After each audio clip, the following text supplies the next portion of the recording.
오늘 본문 이사야 12장은 시편 어딘가에 기록된 노래와 비슷합니다. 여러분 잘 아시는 것처럼 시편은 찬송시도 있고 또 고통 가운데 있을 때 탄원하는 탄원시도 있고 감사의 시도 있습니다. 여러 가지 종류가 담긴 시편, 특별히 감사하는 감사의 시가 많지요. 고난과 역경의 때, 심판의 어두운 날을 지나간 후에 하나님께 감사와 찬양을 올려드리는 시입니다. 가만히 보면 시인의 고난과 시인의 슬픔은 대부분 자신의 잘못에서 기인합니다. 자신의 죄에서 기인하는 것이지요. 하나님께서 내리시는 징계의 채찍을 맞고 하나님께 부르짖습니다. 하나님, 언제까지 얼마나 오래 견뎌야 하겠습니까? 비록 내가 죄 가운데 있었지만 하나님 회개합니다. 그러나 또 하나님 왜 부르짖어도 듣지 않으십니까? 주여 제발 모른 척하지 마시고 저를 불쌍히 여겨 주시옵소서. 이렇게 기도하는 시, 이러한 탄식과 간구가 하나님께 상달되었는지 아니면 하나님의 징계의 기한이 다 되었는지 시인은 곧 회복의 징조가 나타나는 순간을 맞이하게 됩니다. 우리도 그렇지 않습니까? 고난 가운데 있다가 회복의 순간을 맞이하게 되면 어떻습니까? 잃었던 건강을 다시 찾게 되고 자녀와의 갈등 문제에서 자녀와의 문제가 해결되는 일들을 바라보면서 또 내가 정말 끌어안고 고민하고 고통 가운데 있었던 그 문제가 해결되는 회복의 순간을 맞이하게 될 때 자연스럽게 우리는 뒤를 돌아보게 됩니다. 무엇이 잘못된 것인지, 어디서부터 이 단추가 잘못 끼워졌는지, 어디서부터 나의 영적 추락이 시작되었는지, 어느 지점에서 똑바로 걸어가고 있던 내가 이 길을 이탈하게 되었는지 돌아보지 않겠습니까? 그리고 참된 진실을 마주하게 됩니다. 여전히 잘못된 길을 이탈하지 않고 가는 자와 돌이켜 진실을 마주하게 되는 차이가 있습니다. 그것은 궁극적인 구원이 하나님께 있다는 사실을 일부러 무시하고 살았던 그런 시간들, 하나님보다 세상을 두려워하고 사람들의 평판에 주목하고 믿음 없이 신뢰하지 않고 살았던 그 연약함, 그로 인한 하나님의 심판에 대한 두려움, 그리고 이 문제 앞에 허덕이는 이 근심과 걱정으로 점철된 일상. 그러나 진실을 마주하게 되었을 때, 궁극적인 구원이 하나님께 있다는 사실을 다시 한번 깨달을 때 기쁨을 잃어버리고 초조함 가운데 방황했던 시간들이 주마등처럼 스쳐가게 됩니다. 그리고 남겨진 고난의 흔적들과 상처를 바라보면서 비로소 하나님께서 드신 사랑의 채찍에 대하여 깨닫게 되는 것 같습니다. 바라온대 우리 모두는 똑바로 걷던 길에서 이탈하여 닥쳐진 우리의 문제들 가운데에 참된 진실, 궁극적인 구원이 하나님께 있다.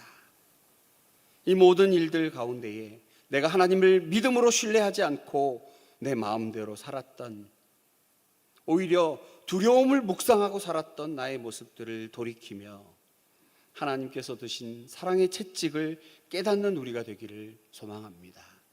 여러분 시편 30편을 한번 찾아보겠습니다. 시편 멀지 않은 곳에 있습니다. 시편 30편 5절 말씀. 구약성경 821면이 있습니다.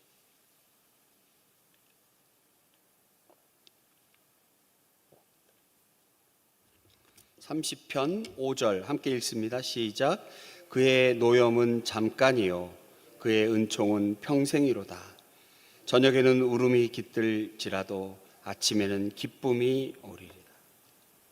하나님께서 우리에게 주신 채찍, 그것은 사랑의 채찍이었다고 하는 것을 깨닫지요. 오늘 이사야 선지자는 하나님의 감동으로 지어진 성경 말씀을 통하여 우리에게 자신 고난을 회고적으로 바라보며 감사하는 찬송을 올리고 있습니다. 이들은 예배를 통해 하나님만이 참 구원이시며 불러야 할 찬송의 노래라고 고백합니다. 왜냐하면 하나님만이 신실하시고 성실하심이야말로 그들이 기댈 마지막 언덕임을 깨달았기 때문입니다. 이제 그들은 자신뿐 아니라 다른 이에게도 담대하게 하나님께서 행하신 극히 아름답고 영광스러운 일들을 간증합니다. 오늘 본문 이사야 12장 5절 말씀 함께 읽습니다. 12장 5절입니다. 여호와를 찬송할 것은 극히 아름다운 일을 하셨음이니 이를 온 땅에 알게 할지어다. 자신뿐 아니라 다른 사람들에게도 담대하게 하나님께서 행하신 극히 아름답고 영광스러운 일들을 간증하는 우리들. 그렇습니다. 우리 삶에 드리는 궁극적 찬양의 대상은 오직 하나님 그분만이 높임을 받으시기에 합당합니다. 그는 신실하십니다. 어제와 오늘이 똑같습니다. 자기 백성을 구원하시는 분입니다. 제가 강단에서 늘 말씀드리지만 하나님은 우리에게 언약을 맺어 주셨습니다. 언약은 당사자가 있습니다. 하나님 입장에서 보면 굳이 우리에게 약속을 하지 않으셔도 됩니다. 약속은 때로는 불편할 수 있습니다.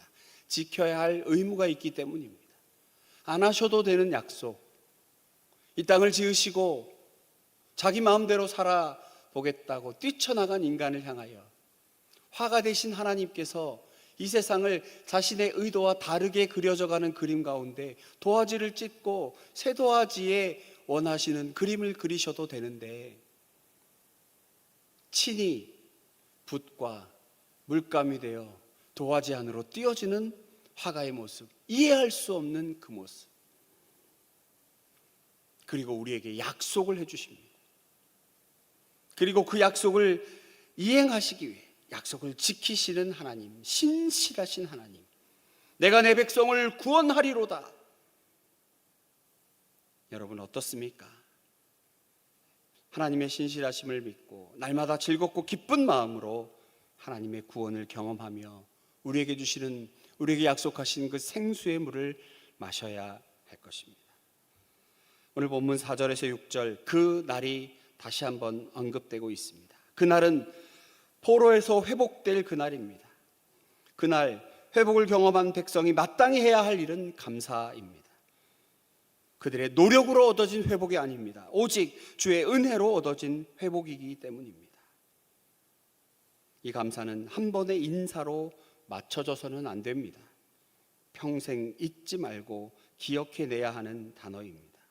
그리고 그 감사와 함께 마땅히 내가 할 일은 주의 이름 부르며 주께서 하신 아름다운 일과 그분의 이름을 만방에 전하는 것입니다. 이제 본문 마지막 6절의 말씀, 시온의 주민아 소리 높여 부르라. 이스라엘의 거룩하신 이가 너희 중에서 크신 민이라 할 것이니라. 하나님께서 우리에게 행하신 아름다운 일, 그분의 이름을 만방에 알리는 것은 우리에게 주어진 임무고 사명입니다. 성탄 예수 그리스도 이 땅에 오시는 그 이 귀한 하나님의 선물을 만방에 알리는 것. 돌이켜보면 불평, 불만, 하나님을 배반하고 살았던 우리에게 하나님께서 우리에게 행해 주신 감사의 이유를 떠올린다면 감사는 또 다른 감사로 이어지고 그 감사는 우리의 입술과 마음을 넘어 세상으로 흘러가게 될 것입니다. 사랑하는 성도 여러분, 오늘도 주께서 우리 삶에 행해 오신 그 아름다운 일들을 떠올리며 감사를 마음에 간직할 수 있기를 소망합니다. 그리고 기회가 되든 되지 않든 주께서 우리 삶에 아름답게 행해 오신 그 일을 우리 삶으로 증명해 보입시다. 세상에 알리는 일입니다. 그리고 받은 은혜를 내가 통로되어 흘려보내는 하루가 되기를 소망합니다. 구체적으로 축복의 언어가 우리 가운데 넘쳐나기를 소망합니다. 더 가슴이 따뜻하여져서 나를 통하여 예수 그리스도의 사랑이 흘러갈 수 있도록 나의 입술에서, 나의 말에서, 나의 손과 발이 수고하여 예수 그리스도의 사랑이 전해지는 하루가 되기를 소망합니다. 그리고 무엇보다 하나님을 바르게 아는 것과 하나님을 바르게 믿는 것과 그러므로 성숙한 그리스도인으로 주의 자녀로 지어져가는 오늘 하루가 되시기를 또한 축복합니다.